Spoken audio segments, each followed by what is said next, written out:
शान्ताकारं भुजगशयनं पद्मनाभं सुरेशं विश्वाधारं गगनसदृशं मेघवर्णं शुभांगं लक्ष्मीकान्तं कमलनयनं योगिभिर्ध्यानगम्यं वन्दे विष्णुं भवभयहरं सर्वलोकैकनाथं वन्दे विष्णुं भवभयहरं सर्वलोकैकनाथं शान्ताकारं भुजगशयनं पद्मनाभं सुरेशं विश्वाधारं गगनसदृशं मेघवर्णं शुभांगं लक्ष्मीकान्तं कमलनयनं योगिभिर्ध्यानगम्यं वन्दे विष्णुं भवभयहरं सर्वलोकैकनाथं वन्दे विष्णुं भवभयहरं सर्वलोकैकनाथं शान्ताकारं भुजगशयनं पद्मनाभं सुरेशं विश्वाधारं गगनसदृशं मेघवर्णं शुभांगं लक्ष्मीकान्तं कमलनयनं योगिभिर्ध्यानगम्यं वन्दे विष्णुं भवभयहरं सर्वलोकैकनाथं वन्दे विष्णुं भवभयहरं सर्वलोकैकनाथं शान्ताकारं भुजगशयनं पद्मनाभं सुरेशं विश्वाधारं गगनसदृशं मेघवर्णं शुभांगं लक्ष्मीकान्तं कमलनयनं योगिभिर्ध्यानगम्यं वन्दे विष्णुं भवभयहरं सर्वलोकैकनाथं वन्दे विष्णुं भवभयहरं सर्वलोकैकनाथं शान्ताकारं भुजगशयनं पद्मनाभं सुरेशं विश्वाधारं गगनसदृशं मेघवर्णं शुभांगं लक्ष्मीकान्तं कमलनयनं योगिभिर्ध्यानगम्यं वन्दे विष्णुं भवभयहरं सर्वलोकैकनाथं वन्दे विष्णुं भवभयहरं सर्वलोकैकनाथं शान्ताकारं भुजगशयनं पद्मनाभं सुरेशं विश्वाधारं गगनसदृशं मेघवर्णं शुभांगं लक्ष्मीकान्तं कमलनयनं योगिभिर्ध्यानगम्यं वन्दे विष्णुं भवभयहरं सर्वलोकैकनाथं वन्दे विष्णुं भवभयहरं सर्वलोकैकनाथं शान्ताकारं भुजगशयनं पद्मनाभं सुरेशं विश्वाधारं गगनसदृशं मेघवर्णं शुभांगं लक्ष्मीकान्तं कमलनयनं योगिभिर्ध्यानगम्यं वन्दे विष्णुं भवभयहरं सर्वलोकैकनाथं वन्दे विष्णुं भवभयहरं सर्वलोकैकनाथं शान्ताकारं भुजगशयनं पद्मनाभं सुरेशं विश्वाधारं गगनसदृशं मेघवर्णं शुभाङ्गम् लक्ष्मीकान्तं कमलनयनं योगिभिर्ध्यानगम्यं वन्दे विष्णुं भवभयहरं सर्वलोकैकनाथं वन्दे विष्णुं भवभयहरं सर्वलोकैकनाथं शान्ताकारं भुजगशयनं पद्मनाभं सुरेशं विश्वाधारं गगनसदृशं मेघवर्णं शुभाङ्गं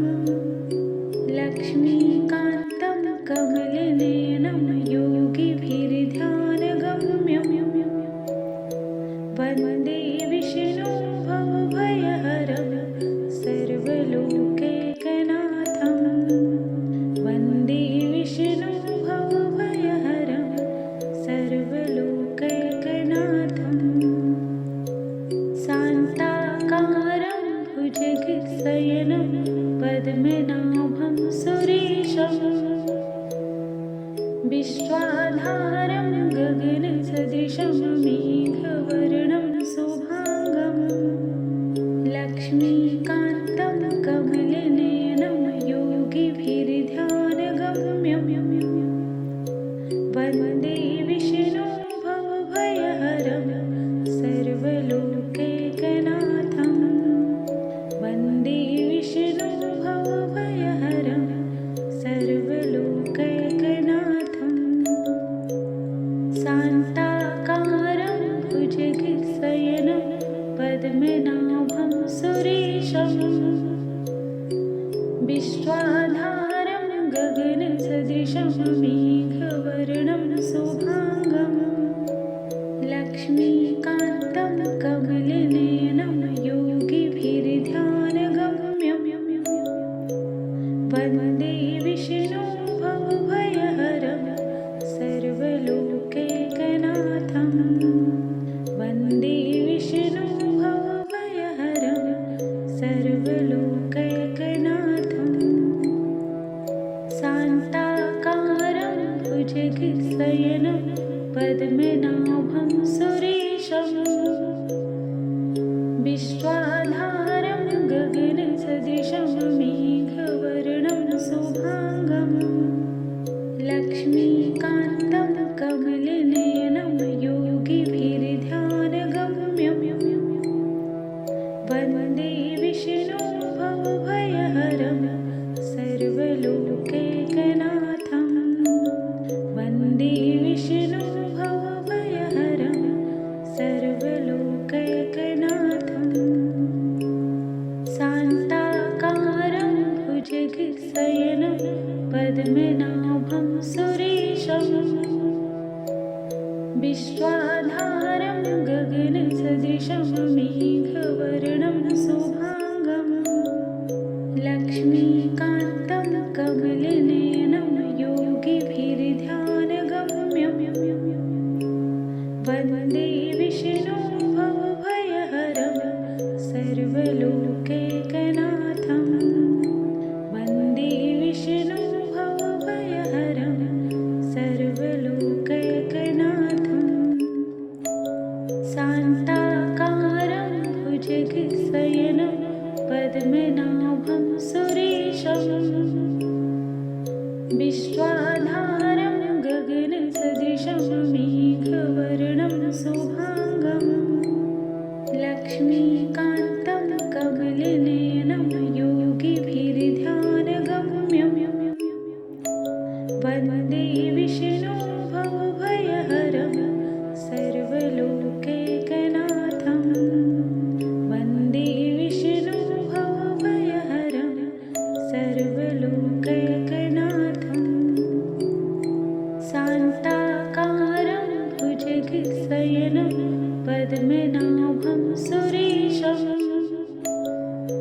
विश्वाधारं गगनसदृशं मेघवर्णं शुभाङ्गं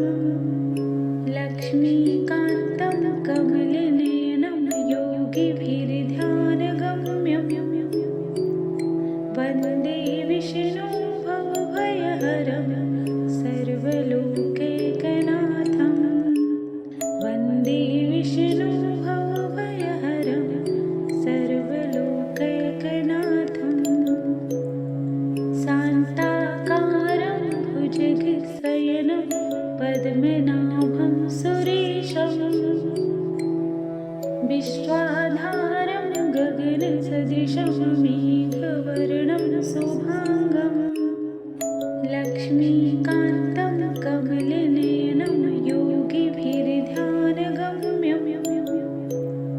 वन्दे विष्णुं भवभयहरं सर्वलोकैकनाथं वन्दे विष्णुं भवभयहरं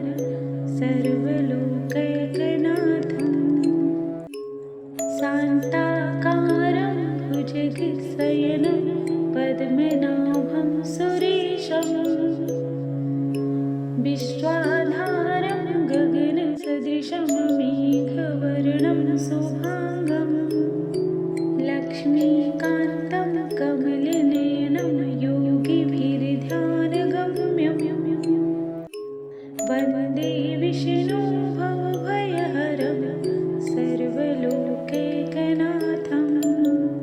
वन्दे विष्णुं भवभयहरं सर्वलोकैकनाथं शान्ताकारं भुजगशयनं पद्मनाभं सुरेशं विश्वाधारं गगनसदृशं मेघवर्णं शुभाङ्गं लक्ष्मीकान्तं कमलनयनं योगिभिर्ध्यानगम्यं वन्दे विष्णुं भवभयहरं सर्वलोकैकनाथं वन्दे विष्णुं भवभयहरं सर्वलोकैकनाथं शान्ताकारं भुजगशयनं पद्मनाभं सुरेशं विश्वाधारं गगनसदृशं मेघवर्णं शुभाङ्गं लक्ष्मीकान्तं कमलनयनं योगिभिर्ध्यानगम्यं वन्दे विष्णुं भवभयहरं सर्वलोकैकनाथं वन्दे विष्णुं भवभयहरं सर्वलोकैकनाथं शान्ताकारं भुजगशयनं पद्मनाभं सुरेशं विश्वाधारं गगनसदृशं मेघवर्णं शुभाङ्गं लक्ष्मीकान्तं कमलनयनं योगिभिर्ध्यानगम्यं वन्दे विष्णुं भवभयहरं सर्वलोकैकनाथं वन्दे विष्णुं भवभयहरं सर्वलोकैकनाथं शान्ताकारं भुजगशयनं पद्मनाभं सुरेशं विश्वाधारं गगनसदृशं मेघवर्णं शुभाङ्गं लक्ष्मीकान्तं कमलनयनं योगिभिर्ध्यानगम्यं वन्दे विष्णुं भवभयहरं सर्वलोकैकनाथं वन्दे विष्णुं भवभयहरं सर्वलोकैकनाथं शान्ताकारं भुजगशयनं पद्मनाभं सुरेशं विश्वाधारं गगनसदृशं मेघवर्णं शुभाङ्गं लक्ष्मीकान्तं कमलनयनं योगिभिर्ध्यानगम्यं वन्दे विष्णुं भवभयहरं सर्वलोकैकनाथं वन्दे विष्णुं भवभयहरं सर्वलोकैकनाथं शान्ताकारं भुजगशयनं पद्मनाभं सुरेशं विश्वाधारं गगनसदृशं मेघवर्णं शुभाङ्गं लक्ष्मीकान्तं कमलनयनं योगिभिर्ध्यानगम्यं वन्दे विष्णुं भवभयहरं सर्वलोकैकनाथं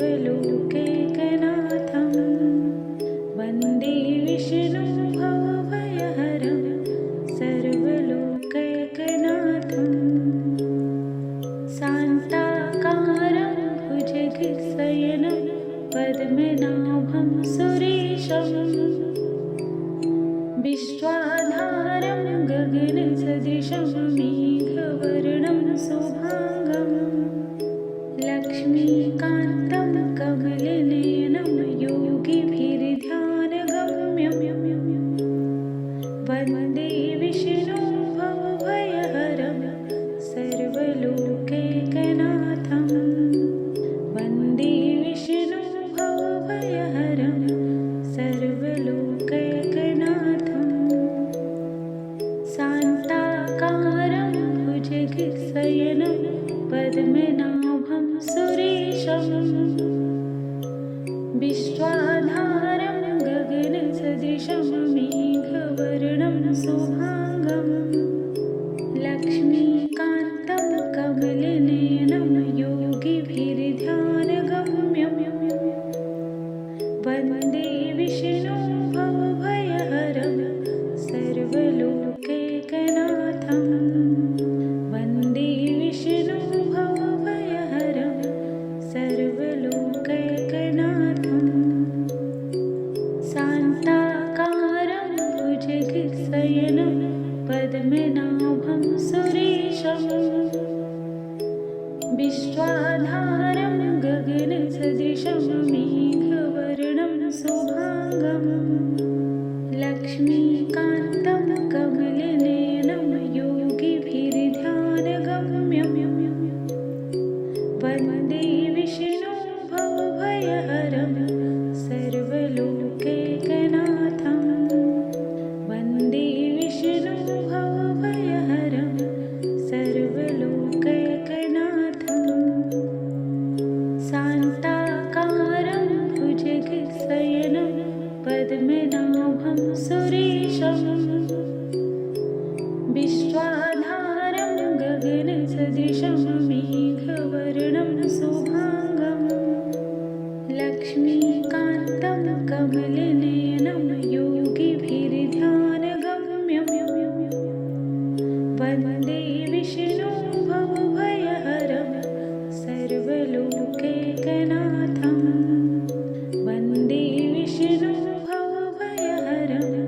सर्वलोकैकनाथं शान्ताकारं भुजगशयनं पद्मनाभं सुरेशं